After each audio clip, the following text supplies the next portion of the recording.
Hello friends, நமக்கு என்ன வந்துச்சுன்னா ஆச்சரிய பவு தான். வாங்க இப்போ அன்பாக்ஸ் பண்ணி பார்க்கலாமா? கத்திரித்தூள் எடுத்துட்டு நம்ம இப்போ அன்பாக்ஸ் பண்ண போறோம். ரொம்ப கஷ்டமா தான் இருந்துச்சு அன்பாக்ஸ் பண்ணும்போது. ஏதாவது பேப்பர் விட்டுருந்தாலும் வாங்க பிரிக்கலாம். என்னடா அது யூஸ் பண்ணலாம். ஐயோ, நமக்கு தேவையில்லை, வச்சிடலாம். இப்போ நம்ம பவு எடுத்துட்டோம். பவு ரொம்ப பெருசா இருக்கு. ஃபர்ஸ்ட் நம்ம ஆரஸ் எடுத்துப்போம். கீழே ஆறது ஃபுல் அண்ட் ஃபுல். இது ஹைட் பார்த்தீங்கன்னா 31 இன்ச்சு.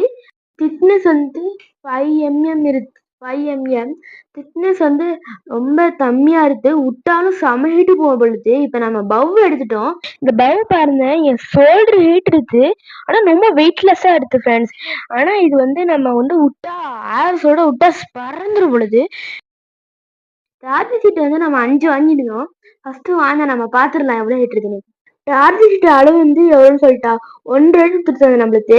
இது நம்ம போர்டு வாங்கணும். போர்டு வாங்கி ஆரஸ் எடுத்து தான் அந்த சுட முடியும். ஃபர்ஸ்ட் 1 2 3 4 தான், அப்படிதான் போகும். பிளாக் தான் 3, மாடு பிளாக் வருதுல அதான் 4, ப்ளூ தான் 5. அது எல்லாத்துலயும் 1 2 3 வருஷலாம் வரும். அதுக்கப்புறம் 9 10 இயர்ஸ்ல வரும். இது ஆரஸும் பவ்வி எல்லாத்தையும் ஒன்னா எடுத்து வச்சிருக்கேன் ஃப்ரெண்ட்ஸ். நீங்களும் ஆட்சி காம்படிஷன் போனோன்னா தப்பு வந்ததுன்னா நல்லா இருந்துச்சு. தேர்ட் ப்ரைஸ் நான் வாங்கியிருக்கேன். வாங்க நான் ஆச்சரிய காம்படிஷன் போன வீடியோலாம் பார்க்கலாம்.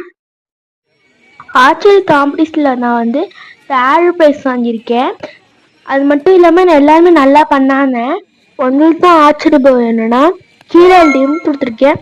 அதை போய் கிளிக் பண்ணுன்னா உங்களுக்கு வரும். அதை வச்சு வாங்கிக்கலாம். வீடியோ உங்களுக்கு பிடிச்சிருந்தா லைக் பண்ணி சப்ஸ்கிரைப் பண்ணி கமெண்ட் பண்ணுங்க. பாய் பாய்.